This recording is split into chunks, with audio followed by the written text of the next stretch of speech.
Vamos lá, meus irmãos, vamos lá. Começando nossa terceira aula de Teologia Sistemática 3, Cristologia, Soteriologia. Já oramos, pedindo a bênção de Deus, e agora começando a nossa gravação, vamos trabalhar em cima do tema que é a expiação, tá bom? Mais uma vez, graça e paz. Amém. Amém, graça e paz. Hoje nós estaremos trabalhando no livro-texto. A gente vai mergulhar no livro-texto. Depois eu quero também ir aqui para o Hobbes, os fundamentos da nossa fé. E a gente vai fazer um passeio por muitos textos bíblicos, até porque o assunto de hoje, eu sei que os irmãos, pelo pouco tempo que a gente tem tido junto, dá para ver que os irmãos não têm muita dúvida sobre essa doutrina. Mas, ao mesmo tempo, eu diria que essa é uma daquelas doutrinas que, quando entendida muito bem, nós somos livres de ficar cometendo crendices tolas e fúteis. E, na minha opinião,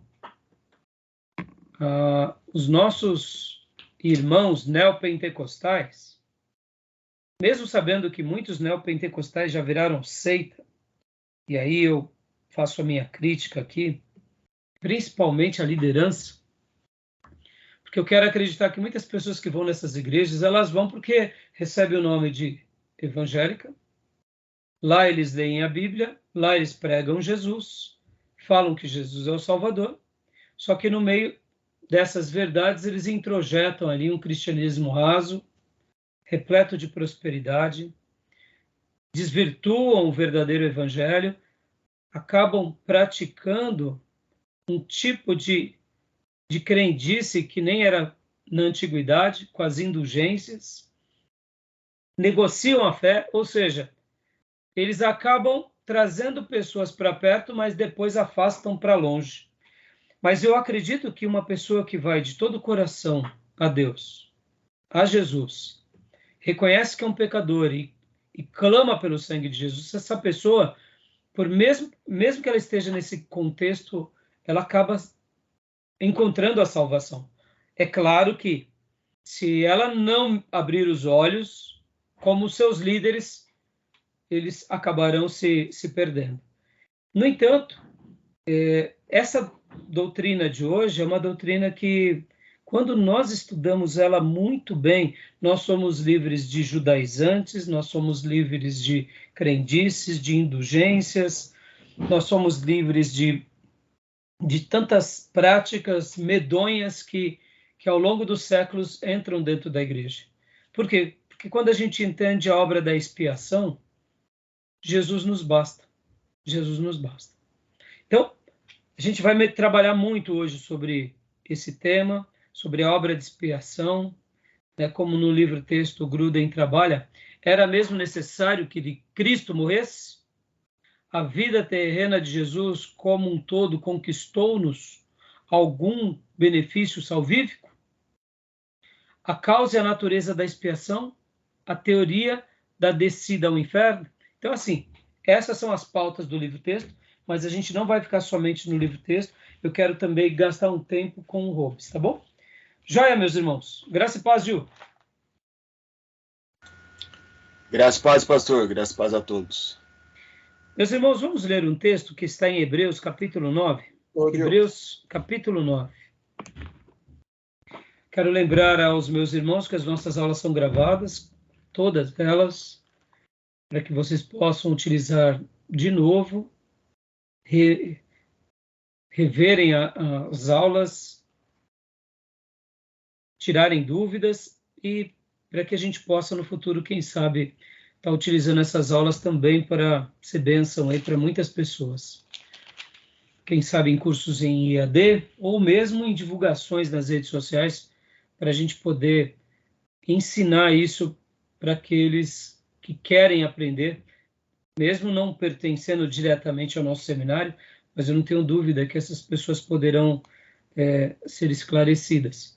Só de uma pessoa, um cristão, poder ver uma aula, pegar os nossos livros textos, mergulharem nele, se interessarem por esse material, eu acho que o motivo da nossa gravação já se torna muito útil. Não é verdade, meus irmãos? Então, vamos lá, meus irmãos, vamos lá. Vamos falar um pouco sobre essa questão da expiação, as doutrinas da expiação. Existem teologias que vão trabalhar que a doutrina da expiação, ela é a grande temática que desencadeia nas outras doutrinas, também como propiciação, reconciliação, redenção, e dessa forma, acreditamos sim que a expiação, ela abarca todas essas outras doutrinas que o Novo Testamento demonstra. No entanto, no nosso livro-texto, vocês vão ver que aqui nessa doutrina, a gente vai trabalhar agora mais especificamente sobre ela. Na parte 5 do livro, nós trabalharemos na aplicação das doutrinas da redenção. Então, olha que interessante. O Gruden, ele faz uma certa...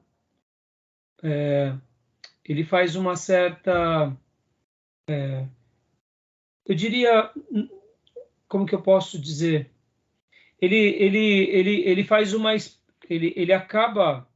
Como que eu posso dizer? Colocando as doutrinas da aplicação da redenção dentro de um contexto maior, né? E só para vocês terem uma ideia, irmãos, na antiguidade, os nossos irmãos reformados chamavam muitas vezes essas doutrinas da redenção como meios da graça, meios pelo qual um cristão obtém graça. Então, é bem interessante que a obra da expiação ela é tão grande, ela é tão poderosa, que ela resgata-nos de uma vida longe de Deus, nos traz agora para pertencermos a um novo estilo de vida pela graça de Deus, e automaticamente o Senhor nos coloca diante de uma nova possibilidade, que é desfrutar de muitas outras graças, que é por isso que os antigos chamavam aquilo que o Gruden vai trabalhar como aplicação das doutrinas da redenção. Os nossos irmãos antigos, principalmente os reformados, falam são os meios da graça. Quando você pratica... Onde está no Gruden? Não está essa definição, não está. Eu só estou fazendo um apontamento de acréscimo, né? Porque muitas vezes, por exemplo, irmãos, quando a gente pensa assim, vamos pegar um exemplo, né? Quando nós oramos, nós atingimos o quê? Uma certa graça. Nós somos agraciados por Deus. Então, na realidade, os meios da graça são as doutrinas que geram em nós bênção. Então, na parte 5 do livro, que é a aplicação da redenção, pode ver, é a graça comum, eleição, reprovação, o chamado do evangelho, o chamado eficaz, a regeneração, a conversão, justificação. São doutrinas importantes, e dentro dessas doutrinas, pode ver que a gente pratica. E quando nós praticamos, não deixa de ser meios de obter graça. É claro que essa frase, entre os puritanos, ela tinha também outros significados. Mas eu só estou falando para vocês, e usando esse termo, para ampliar um pouco essa compreensão e a grandeza que foi a obra da expiação.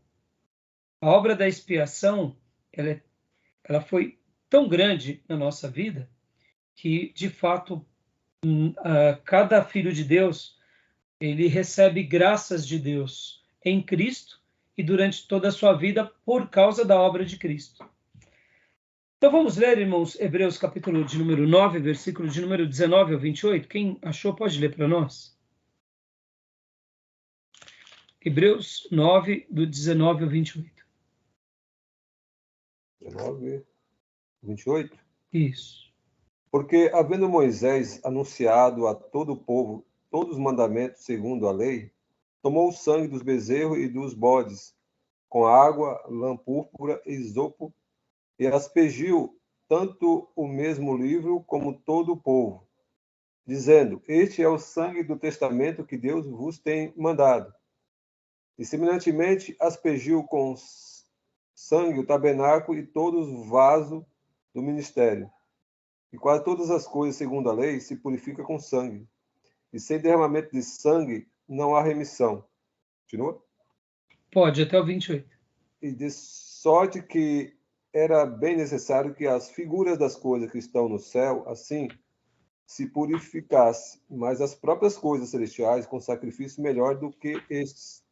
Porque Cristo não entrou no santuário feito por mãos, figura do verdadeiro, porém, no mesmo céu, para agora comparecer por nós perante a face de Deus. Nem também para si mesmo se oferecer muitas vezes, como sumo sacerdote, cada ano entra no santuário com sangue alheio. De outra maneira, necessário lhe fora padecer muitas vezes, desde a fundação do mundo. Mas agora, na consumação do século, uma vez se manifestou, para aniquilar o pecado pelo sacrifício de si mesmo. E como aos homens está ordenado morrerem uma vez, vindo depois disso o juízo. Assim também Cristo, oferecendo-se uma vez para tirar os pecados de muitos, aparecerá a segunda vez, sem pecado, aos que esperam para a salvação. Joia. Obrigado, filhote. Texto lindo que fala sobre essa obra que Jesus realizou por nós. Bom, dentro dessa matéria de hoje, irmãos, a gente vai estar trabalhando aqui sobre esse tema expiação, então guardem isso como um objetivo dentro da pauta de hoje. A gente vai trabalhar bastante sobre o que é de fato a expiação. Depois a gente vai falar sobre o que isso representa em todo o Velho Testamento, no Novo. Automaticamente, como eu tinha dito para vocês, eu quero que vocês ampliem essa visão da obra da expiação dentro da perspectiva da propiciação, da reconciliação e da redenção. São temas também que são sinônimos da expiação. Não são apenas sinônimos, mas eles acabam também trabalhando dentro da expiação. Tem hora que nós até, de uma forma, eu diria, até fazemos uma compreensão bem próxima de um com o outro. Seria mais ou menos como quando nós falamos sobre a eleição e sobre a adoção. São coisas bem parecidas, que trabalham dentro da mesma perspectiva. Então, vai ser muito legal, tá bom? Então, vamos para o nosso slide, e depois, como eu disse para vocês, no nosso livro texto aqui do Gruden, vai ser muito legal. E eu quero lembrar, meus irmãos, para que a nossa aula realmente ela possa ter assim uma condição bem legal, não deixem de ler o texto antes. Eu sei que nessa parte a gente vai ter bastante leitura, mas essas leituras vão ser o gatilho para o entendimento dos irmãos, para que os irmãos entendam muito melhor. Né? Sem a leitura, dificulta um pouquinho mais o aprendizado, né? Mas com a leitura vai facilitar muito. Fala, Júnior. Então, utilizando uma metáfora, a expiação é o guarda-chuva, e esses outros temas estão dentro. Sim, exatamente. Alguns teólogos vão trabalhar de uma forma inversa, mas, na minha opinião, eles são temas que que trabalham em harmonia. Só que, assim, dentro do aspecto da expiação, eu entendo que a expiação é o guarda-chuva, na minha opinião. E aí a propiciação, a reconciliação, a redenção vão estar dentro desse leque, tá bom? Mas se tiverem pessoas que trabalham de outra forma, não tem problema também, Júnior, porque, como eu disse, é como nós, se nós defendêssemos a eleição e a adoção e falássemos que são coisas diferentes, um é maior do que o outro, sendo que elas são co-irmãs, sabe? Tá bom? A grande questão é, neopentecostal não trabalha nessas coisas, entendeu? Não, aí não. Herético não Aí- trabalha nessas coisas. Então, por aí isso que...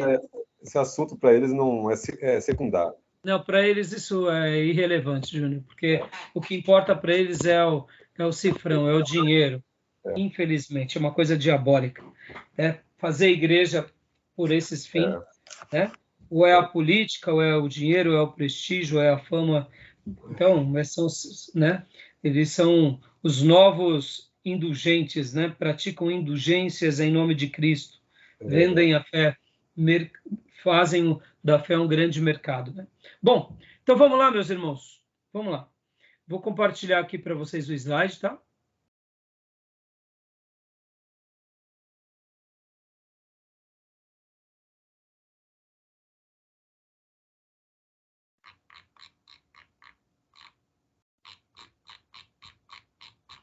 Deixa eu voltar aqui.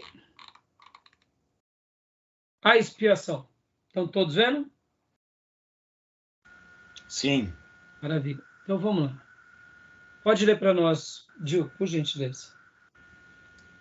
Expiação é a obra que Cristo realizou em sua vida e morte para obter nossa salvação.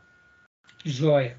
Bom, eu peço que os irmãos já vão abrindo o livro-texto, que a gente vai trabalhar tanto aqui no slide, quanto no livro-texto, quanto em outros materiais, tá bom? Eu tenho aqui o dicionário bíblico de Almeida, que comenta o seguinte: expiação. O dicionário de Almeida diz assim: é o perdão dos pecados daqueles que se arrependem deles e os confessam, acompanhado de reconciliação com Deus através do sacrifício de uma vítima inocente. No Antigo Testamento, a vítima era um animal, figura e símbolo do Cristo crucificado, conforme Levítico do 1 ao 7 e Hebreus 9, do 19 ao 28, que a gente acabou de ler. Então, a expiação é a obra de Cristo, que Cristo realizou em sua vida e morte para obter nossa salvação. Porque essa doutrina, ela é de fato muito importante, irmãos. Porque nessa doutrina nós temos aqui, em Jesus, nós vemos Jesus de duas formas. Ora como o sacerdote supremo que realiza o ofício, e ora como o sacrifício perfeito que paga o preço em nosso lugar.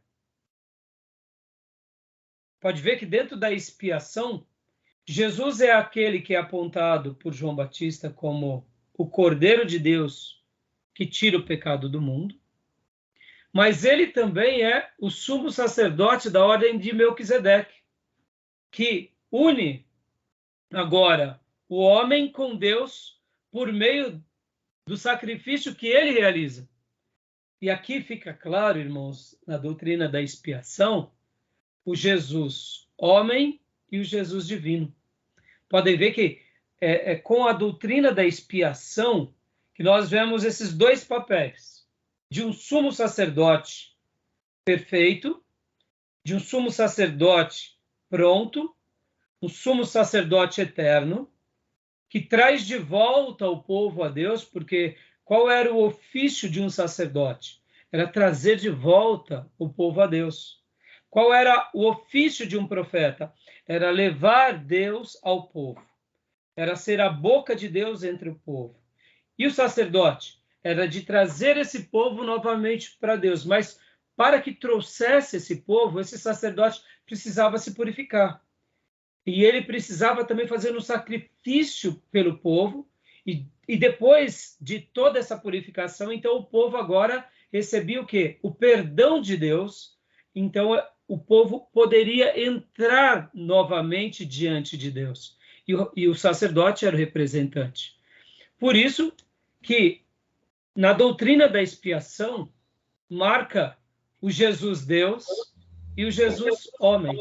Aquele que realiza a obra como sacerdote perfeito e aquele que é o sacrifício perfeito, que derrama o sangue dele para purgar, para purificar todos aqueles penitentes que reconhecem que são pecadores e que clamam a Deus pelo perdão. Então, essa doutrina, ela é fantástica. Espécie de mediador, né, o sacerdote. Sim. Ficou... Pastor, posso fazer uma pergunta? Pode, claro. Só falar aqui. Então, o sacerdote é o mediador. Agora, fica claro, porque a gente vai ainda dentro de Cristologia, nós vamos falar dos ofícios de Jesus. E quais eram os 3 ofícios de Jesus? Realeza, boca de Deus como profeta e sacerdócio. Reconciliar o povo. E é aqui na expiação que a gente vê isso. Por isso que, Júnior e irmãos, um herético, o sacrifício de Jesus é muito pouco. Precisa de algumas outras coisas. Para os judaizantes, precisava de praticar ainda a lei. Para esses mercenários, você precisa comprar a sua fé. Claro que eles têm uma intuição, eu diria, uma intenção, né, idade maligna, né? Que eles sabem que muitos desses pastores que já se corromperam, que viraram discípulos de Balaão, eles sabem que, de fato, não precisa comprar a fé ou a bênção. Eles fazem isso porque eles querem ganhar dinheiro, o propósito deles é enriquecer. Mas, na cabeça de uma pessoa nova convertida, ela acha o seguinte, que se ela pagar, se ela fizer alguma prática, alguma obra, Deus vai se agradar com o gesto dele. Então, dessa forma, é como se nós estivéssemos, por meio das obras, alcançando uma graça. É porque essa pessoa não entendeu o que ainda é expiação. Porque uma pessoa que entende o que é expiação, ela é liberta de todas as crendices. Ela compreende o que é a graça. Né? Então, isso é muito legal, é muito lindo. Tá bom? Fala, Gil. Qual que é a sua dúvida, Gil? Ô, pastor, eu sempre misturei um pouco a expiação com propiciação. É claro que o senhor disse que elas são ali interligadas de alguma maneira, né?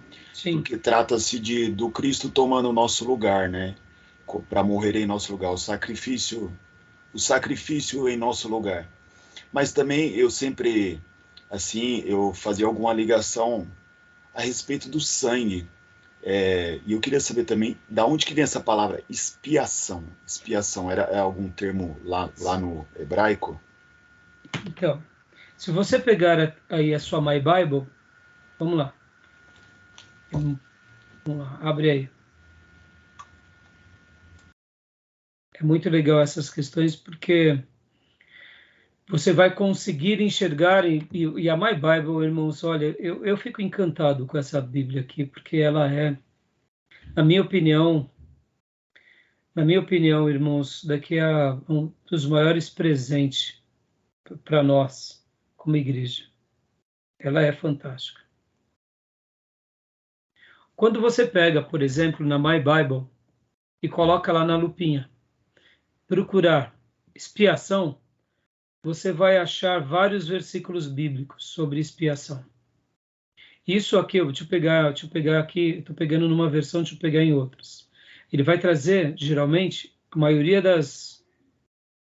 Vamos pegar aqui agora, em outras versões. Olha, eu peguei aqui, por exemplo, na interlinear. Na interlinear aparece 76 vezes a palavra expiação. Então, a palavra expiação, ela, na realidade, já era um termo usado no Velho Testamento. Então, a primeira vez que aparece esse texto é em Êxodo 29:33. E comerão das coisas com que for feita a expiação, para consagrá-los e para santificá-los. E quando você clica em expiação, você vai ver o significado da expiação. Aí vai vir a terminologia na Bíblia de Almeida, o perdão dos pecados daqueles que se arrependem deles e os confessam, como eu acabei de ler para vocês há pouco. E você, quando clica também em expiação, você pode ver o próprio na língua original. Né? Por exemplo, vamos lá. Vamos pegar aqui no grego.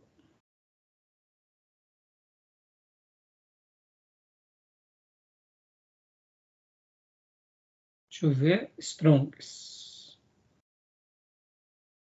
Não está abrindo. Peraí.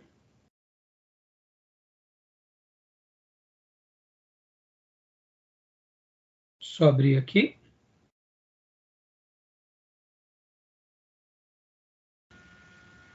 Então, quando você vem aqui, aqui, ó. Quando você clica, você vai ver que abre também as línguas originais, Gil, entendeu? Sim, eu e tô aí você vendo vai aqui. ver exatamente, ó. Então, a palavra expiação, ela já vem, ela sempre foi uma palavra utilizada muito no Velho Testamento, principalmente nos atos dos sacerdotes, quando eles faziam as suas ofertas. Então, se você for ver, você vai ver muitos sacrifícios que eram feitos na Antiga Aliança tinham várias características. Tinha os sacrifícios de ações de graça, que seria praticamente de sacrifício, como era chamado de comunhão. O que era um sacrifício de comunhão? Era praticamente um sacrifício de ações de graça, que você levava para a obra de Deus, que você levava para os sacerdotes e expressava com seus irmãos e com a sua comunidade aquela comunhão de pertencer àquele grupo, aquela fé. Então, não deixa de ser um sacrifício de comunhão a Deus, porque você está demonstrando sua gratidão a Deus, mas também com o reino, com os ministros. E dentro dos sacrifícios tinha todas aquelas classificações de ofertas, de sacrifício para purificação, sacrifício para perdão. Então, a expiação, como você vai ver, Gil, ela tem essas características de você buscar uma purificação. Então, os sacerdotes, eles sempre trabalharam em cima disso, levando o penitente ao pedido de perdão, e como que ele demonstrava que ele estava arrependido e que, de fato, ele queria agora o perdão de Deus. Por duas formas. Primeiro, era crendo na palavra de Deus, e segundo, era agindo segundo aquilo que a palavra de Deus ensinava. Então, por isso que quando ele fazia isso, ele acabava fazendo ali o seu sacrifício e automaticamente a sua expiação. Então, era um ato do penitente diante de Deus, pedindo perdão, e sempre a expiação tinha a ver com o sangue, com o sacrifício. E Deus absolvia, juridicamente, Deus absolvia o réu ali por conta daquele sacrifício representativo do sangue, né? Exatamente. Agora, qual que é a diferença? A gente vai ver já, no desenrolar da matéria, Gil, qual era a diferença da expiação e da propiciação. Vamos lá, vamos pegar aqui mais uma vez, ó. Então, deixa eu só pegar aqui mais um texto, só para... vamos pegar aqui Êxodo. 7 dias fará a expiação pelo altar. Olha lá, vamos pegar aqui a palavra expiação. Cobrir, purificar, fazer a expiação, fazer reconciliação, cobrir. Ou seja, dá essa ideia, a expiação dá essa ideia de algo que você está sendo coberto, você está sendo... Êxodo 37, né? Êxodo 29, 37. 37, isso. Né? Você vai ver vários textos, e sempre os textos que vai falar sobre... Vamos pegar um texto de Levítico, por exemplo, aqui. Vamos pegar aqui, Levítico 4, 20. E fará a este novilho como fez ao novilho da oferta pelo pecado, assim lhe fará, e o sacerdote por eles fará expiação. Vamos ver, abrir aqui, ó. Expiação. Então, a palavra expiação é kafar, cobrir, purificar, fazer expiação, fazer reconciliação, cobrir com betume. Aí tem vários outros significados, né? Então, por isso que eu falei há pouco, lembra que eu falei que purificar, que nem está aqui, por exemplo, reconciliar, tem a ver com... uma palavra tem a ver com aquilo que também a Bíblia vai falar sobre a reconciliação, sobre a redenção, porque são palavras diferentes que estão interligadas, mas que trabalham dentro da mesma obra. É como se fosse uma ampliação daquilo. Vamos lá, eu vou tentar... É que, como você me fez a pergunta, eu já estou tentando explicar um pouco antecipadamente. Mas, só para você ter uma ideia, Gil, ó, aqui, ó. Essa palavra também, espiar, pode ser cobrir, espiar pelo pecado, fazer expiação por, cobrir, espiar pelo pecado, por pessoas. Então, na realidade, quando o sacerdote fazia o sacrifício, o penitente trazia a sua oferta e o sangue era aspergido, ali já era um ato de fazer o quê? De fazer, de fato, essa expiação. Ali era um fato que pela fé estava sendo concretizado, porque o penitente acreditava, o sacerdote acreditava que aquele ato era um ato religioso com poder espiritual, não porque o poder está no animal, no sangue, mas a simbologia, a representação. O ato de aspergir, o senhor fala? Exatamente, como ato de aspergir, mas só o ato de você ir ao templo, levar a sua oferta, o seu cordeiro, de você reconhecer que era um pecador, todas essas atitudes validavam o quê? A sua fé. E no momento daquele sacrifício, era um ato de fé. E aquele ato de fé era simbólico. E esse simbolismo só apontava para o grande sacrifício que um dia viria. Pode ver que todos os sacrifícios no Velho Testamento são um tipo do grande sacrifício que um dia o próprio Deus faria por todos nós. Por isso que no Velho Testamento, qualquer tipo de sacrifício era um tipo de Cristo. Por isso que tinha que ser o melhor animal, o melhor cordeiro, o melhor bezerro, tudo melhor.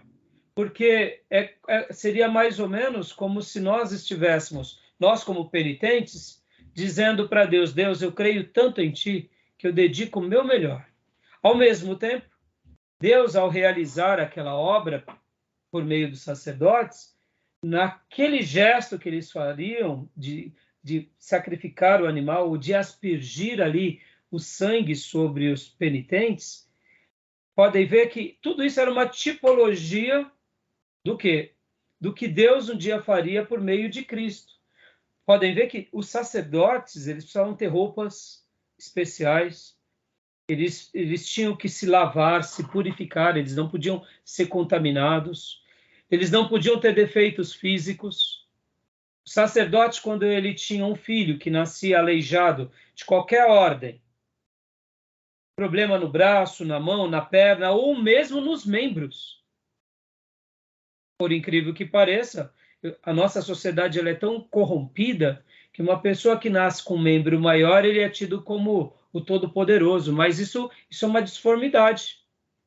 E na Bíblia, no Velho Testamento, uma pessoa que nascesse assim, isso era um defeito, porque isso é uma anomalia, isso não é uma virtude, é um defeito, porque a própria genitália feminina não suporta algo assim.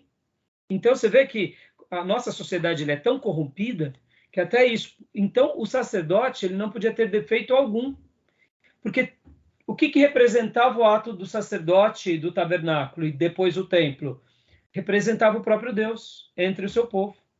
Então tinha que ser tudo perfeito. Só para vocês terem uma ideia, até as cuecas dos sumos sacerdotes e sacerdotes eram especiais e eram longas, que geralmente não se tinham degraus, no tabernáculo não tinha degraus, que era para quê? Para que não mostrasse as suas partes íntimas no momento que ele está subindo. Então, olha, tudo isso para Deus sempre foi algo muito representativo, mostrando a santidade de Deus. Ao mesmo tempo, a oferta nossa, o nosso gesto de fé e a nossa oferta tinha que ser o melhor, porque representava também o quê? Um sangue perfeito, um sacrifício perfeito. E nesse gesto de ato de quem realiza e de quem oferta, era já o quê? A tipificação do que viria, do que o próprio Deus faria na vida do próprio Cristo. Por isso que essa lição aqui, irmãos, ela é extraordinária. Extraordinária. Quem compreende a expiação é liberto de todo jugo, compreende a graça, e por isso que eu falei para vocês, há pouco, quando os nossos irmãos antigos falavam sobre os meios da graça, os meios de atingir graça.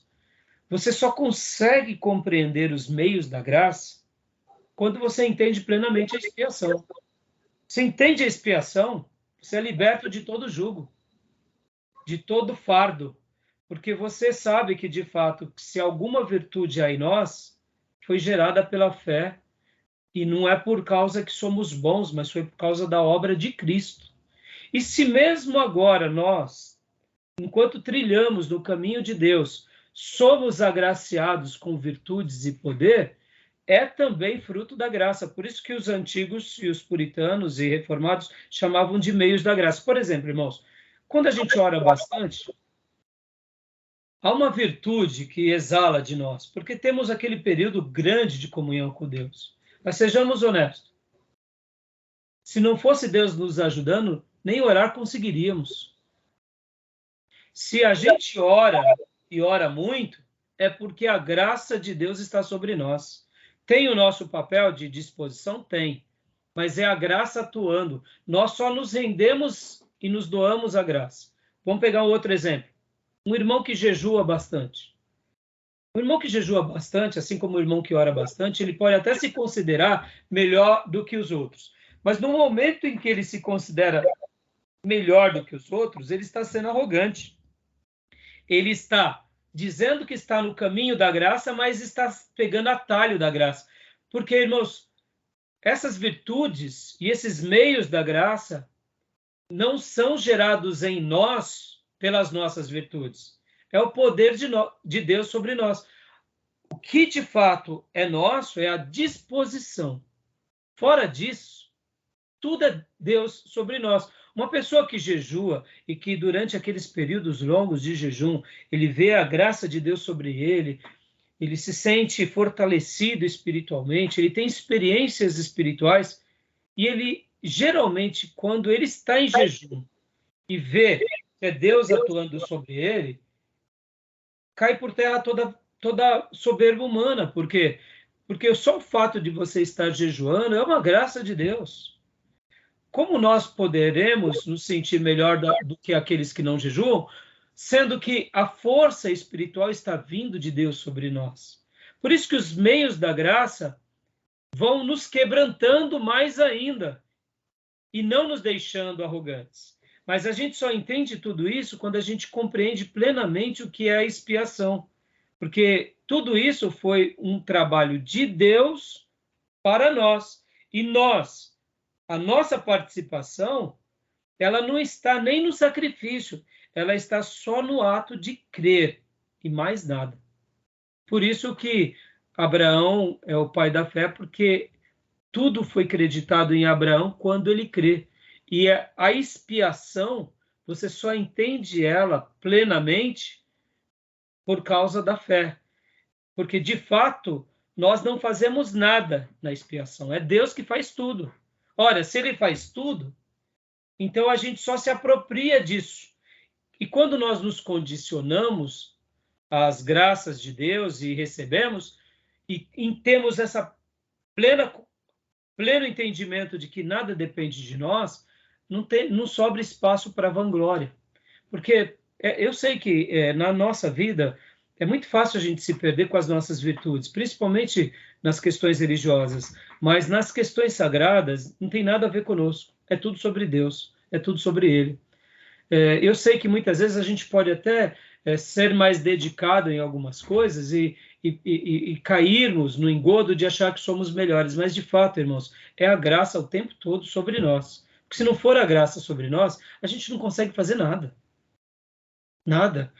Podem ver que todos os grandes servos de Deus na história do cristianismo, na história da igreja, na história bíblica, eles eram humildes, porque eles reconhecem que a virtude está no poder de Deus sobre eles. Eles se colocam, vem a manifestação de Deus, e eles são vasos. Por isso que aquele que quer se gloriar, não glorie em si, glorie-se no Senhor. Eu sei que nós nos perdemos nisso.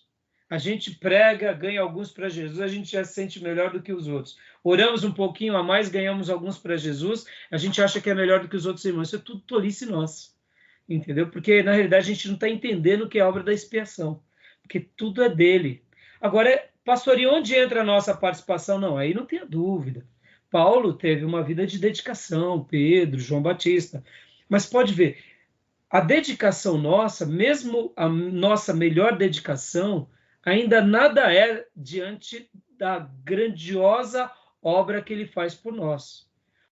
Nós precisamos sim nos colocar para quê? Para que Deus nos use. Não podemos ser tímidos nisso. Mas quando a gente compreende essas coisas, irmãos, é muito diferente. Agora, voltando, Gil, a propiciação. Vamos lá, vamos pegar a mesma My Bible agora e vamos colocar propiciação. Olha lá. Deixa eu dar o meu conceito aqui que eu aprendi de propiciação. Pode falar? Pode falar. Propiciação, eu entendi que ele era um utensílio, chama propiciatório, onde eles aspergiam o sangue do sacrifício, e ali aquela fé do sacerdote fazer aquilo pela pessoa que devotava a sua fé a Deus, né? Ali Deus aplacava a ira de Deus. Ele aplacava a ira de Deus, porque o sangue de Deus aplacava, e o utensílio era o propiciatório. Sim. Obrigado, Júnior, é isso aí. Eu ia falar exatamente sobre isso. Mas vamos pegar os textos bíblicos, Gilson. Veja bem, ó, a palavra propiciatório também está, propiciação está também, por exemplo, em vários textos bíblicos. Êxodo 32:30. Olha lá. Farei propiciação. Então, quando você vai ver, por exemplo, o que é propiciação, é o que o Júnior acabou de dizer. Eu vou ler para vocês aqui o que o Dicionário Bíblico de Almeida diz. É um ato realizado para aplacar a ira de Deus de modo a ser satisfeita a sua santidade e a sua justiça, tendo como resultado o perdão do pecado e a restauração do pecador à comunhão com Deus.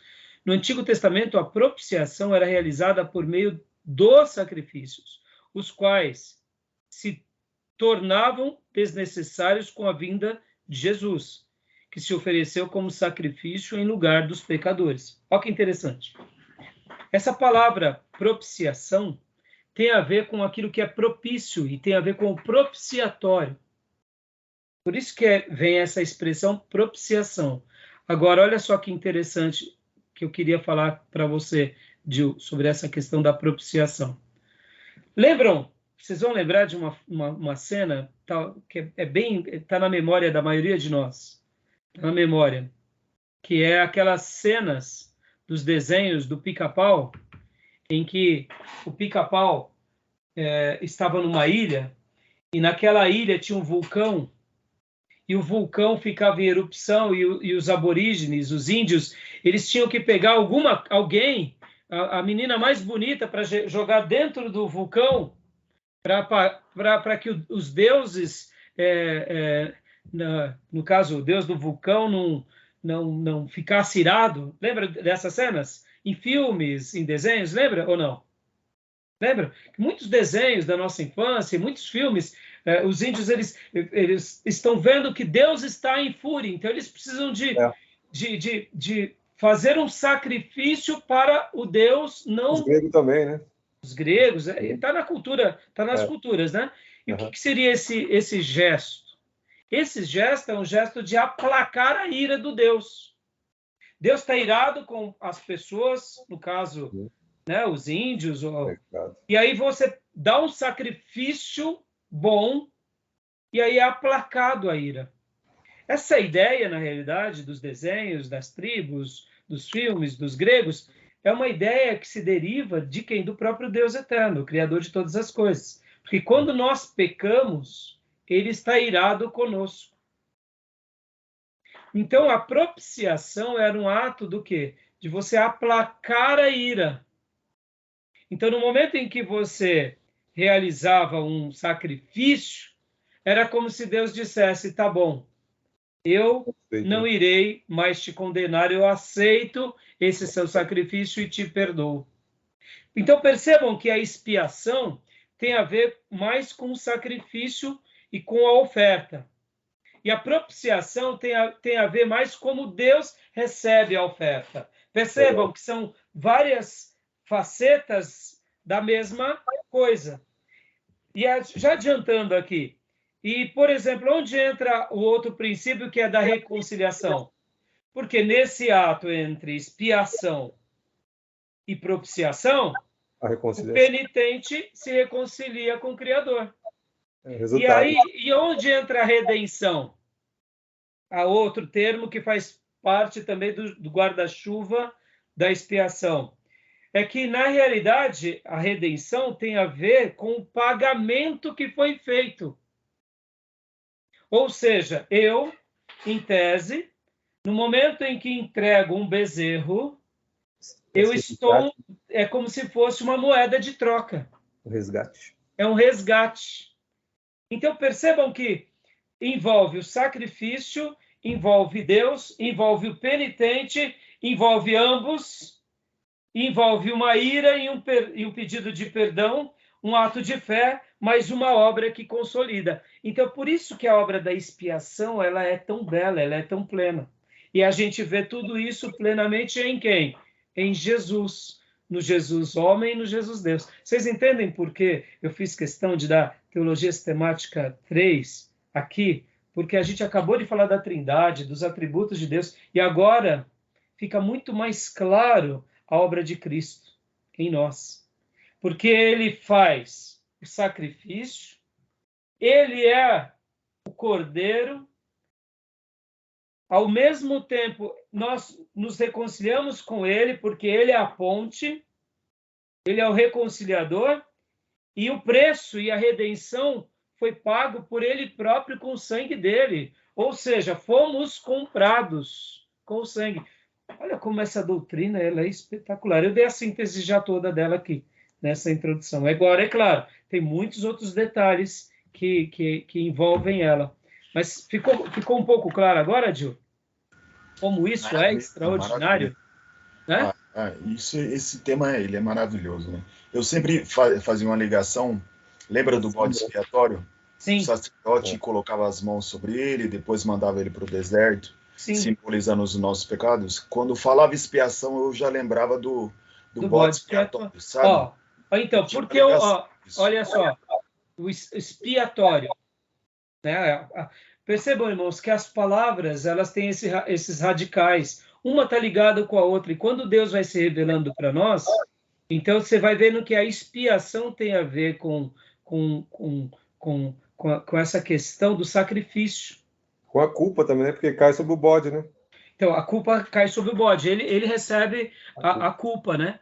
Então, mas perceba que a expiação tem a ver com sacrifício. A propiciação tem a ver com aplacar a ira. A reconciliação tem a ver com fazer as pazes. E a redenção tem a ver com o quê? Com comprar, pagar o preço, mas qual é o objetivo da redenção? Irmãos, aí que está. Percebam como é grande esses assuntos. Talvez assim, a redenção tem a ver com a compra, né? Tem. Mas o que mais? O que acontecia quando alguém chegava lá na praça, tinha um escravo, e você comprava aquele escravo? Liberdade. Liberdade. É isso. Então, a redenção tem a ver com o quê? Não só apenas com o ato de pagar, porque ele pagou, mas pagou para quê? Exatamente. Para nos dar a liberdade, ou seja, a alforria. Estava, né?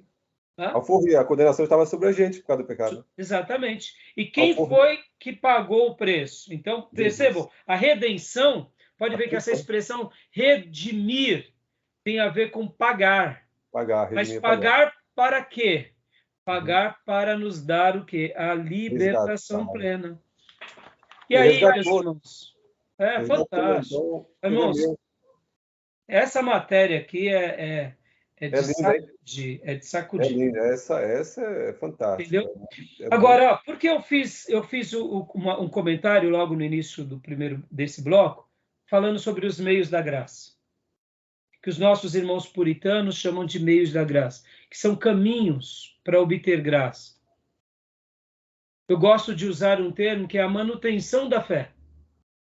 Quando você faz a sua devocional ao amanhecer, o que você está fazendo e eu?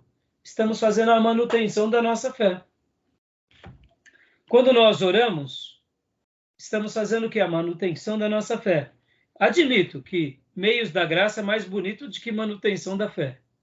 Mas meios da graça ou manutenção... Sinônimo, né? Mas os meios da graça é mais piedoso. Bonito. Né?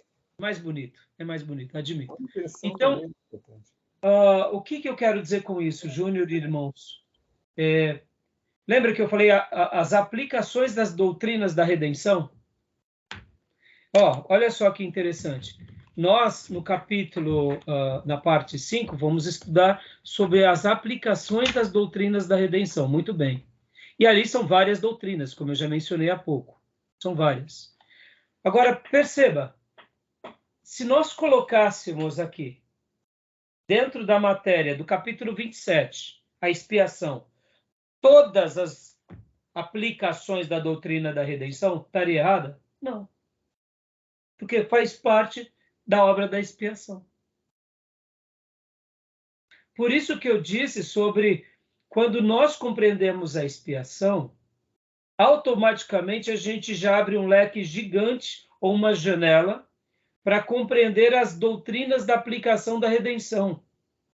Porque no caso a expiação aqui foi feita por Jesus por nós. Estão entendendo? A expiação ele faz por nós. E o que seria a aplicação das doutrinas da redenção?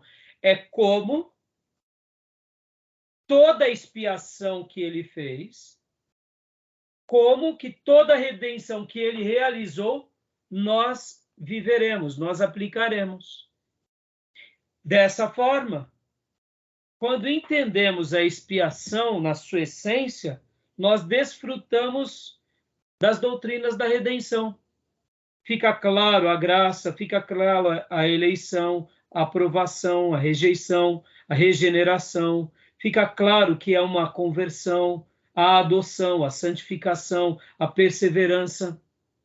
Então, a gente sabe que mesmo que estejamos no caminho, e somos agraciados por estar no caminho, quando estamos na congregação, somos agraciados, quando estamos na comunhão, somos agraciados, quando pregamos o evangelho, ganhamos uns para Deus, somos agraciados, pregamos o evangelho, outros nos apedrejam, sentimos o poder de Deus sobre nós, somos agraciados nesse embate.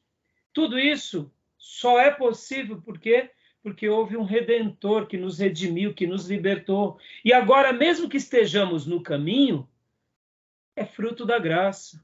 É porque, eu quero concluir com isso, isso é fantástico. Eu vou comparar agora, eu vou usar uma figura de linguagem que me veio à mente agora, como um presente de Deus para nós. É como se fosse o fruto de termos trocado o fardo. Quando passamos pela porta, que é Jesus, o que acontece conosco? O nosso fardo pesado não é lançado fora, e agora sobre nós não vem um novo fardo? Que tipo de fardo é o fardo de Jesus que ele nos prometeu em Mateus 11, 28? É um fardo leve e suave.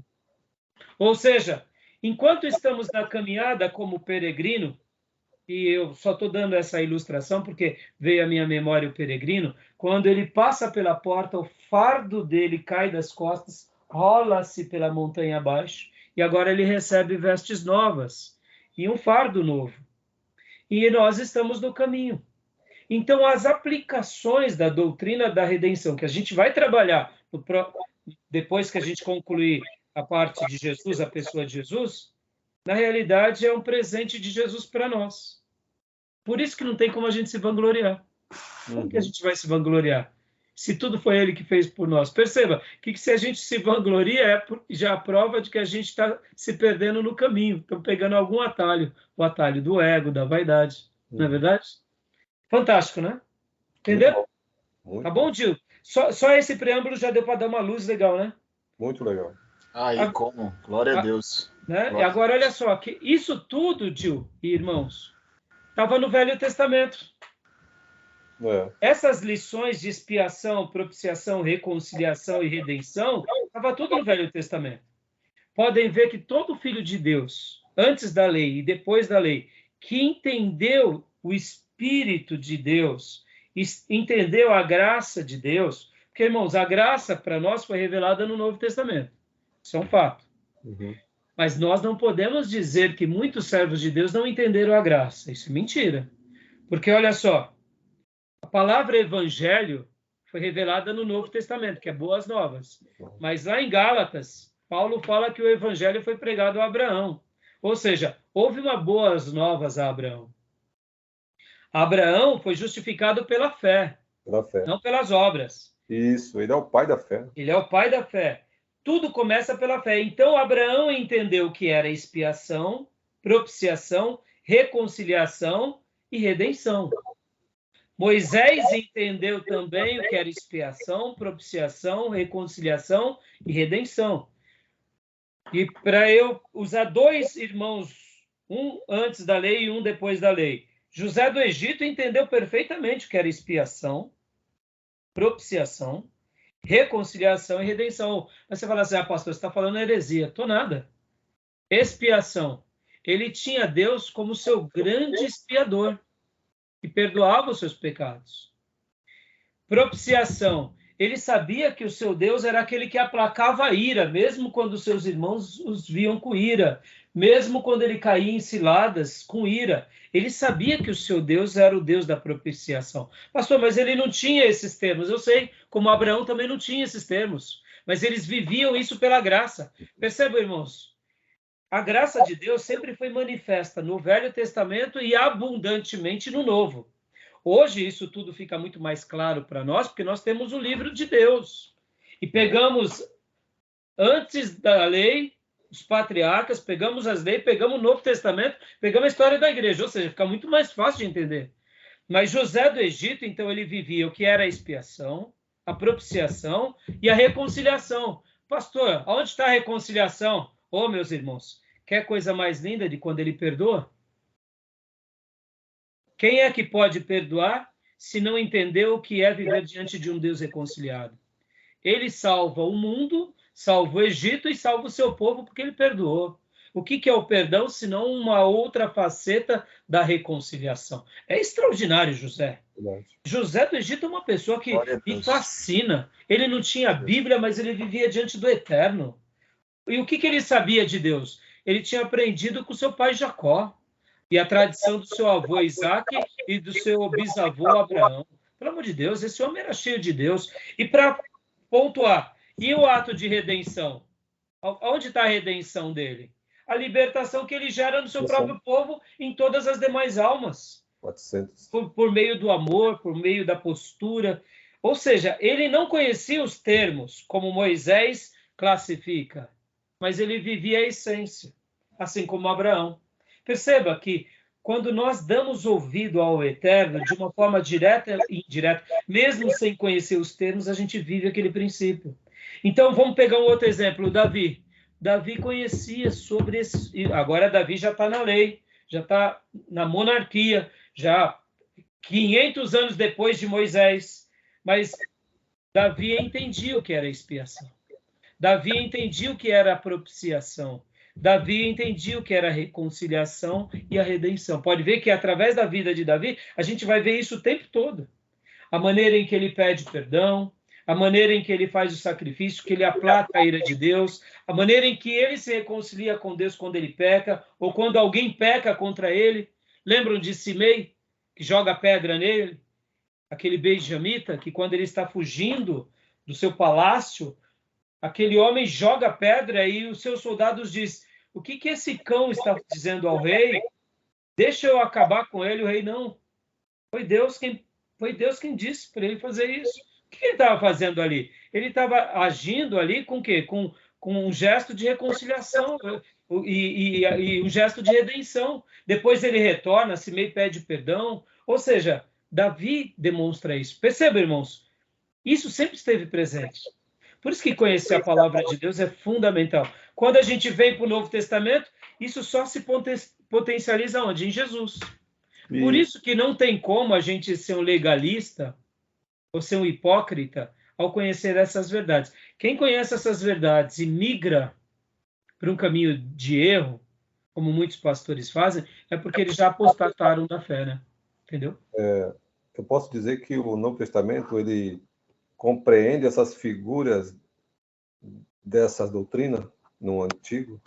Sim, claro. Compreende. E ele compreende na pessoa de Jesus. E a maneira em que ele se desenvolve no Novo Testamento, Júnior, sabe como que é? Não é pelos ritos, mas é pelas atitudes de obediência. Em todo o macro do Antigo, né? Exato. Por exemplo, você pode ver que o Novo Testamento, como o Velho Testamento, vai falar coisas como o crer. É por meio do crer que nós acabamos sendo creditado. Sim. É o crer e é o obedecer, é melhor do que o sacrificar. Ou seja, todos esses princípios só vão ter sentido na nossa vida quando, de fato, a gente crê de todo o coração e vive essa essência dessa obediência. Porque eu posso me perder no ato legal. Eu levo a minha oferta e falo, tá bom, Deus, da boca para fora e não de coração. Pode ver que Deus não recebia algo assim. Entendeu? É por isso que é muito lindo. Então, no Novo Testamento, a gente vai ver. Beleza, eu gastei um tempão, irmãos, mas eu acho que essa síntese aqui foi bem significativa para nós. Agora a gente mergulhar aqui nos slides e no livro-texto, tá bom? Beleza. Beleza? Okay. Beleza, Gil? Mais alguma pergunta? Irmã Cleusa? Júnior? Não, tranquilo. Hebreus foca bem isso também, né? O livro que você lê. Hebreus tá louco. Vai ser fantástico. Mas vocês vão ver que no Novo Testamento, a maneira em que os autores do Novo Testamento colocam essas palavras, expiação, propiciação, aplacar a ira, a reconciliação e a redenção, a gente vai ver com muita propriedade até nos evangelhos. Eles usam com doçura isso, porque isso fazia parte do corpo doutrinário deles. Sim. E quando a gente compreende esses corpos doutrinários, por isso que não tem como a gente fazer uma estradinha de sal para pisar, para ser liberto, ou comprar um sabonetinho ungido, ou a pedrinha para matar o gigante, porque isso tudo é uma afronta a Deus, a obra da expiação. Exato. É como se a gente estivesse dizendo, Deus, eu uso muito pouco, eu preciso de dar uma ajuda. São endemoniados, né? Entendeu? Tá bom, meus irmãos, vamos dar uma pausa agora? Porque vamos com o café, né? Vamos dar uma pausa, beber uma água e a gente volta em alguns minutos, tá bom? Beleza. Fechado.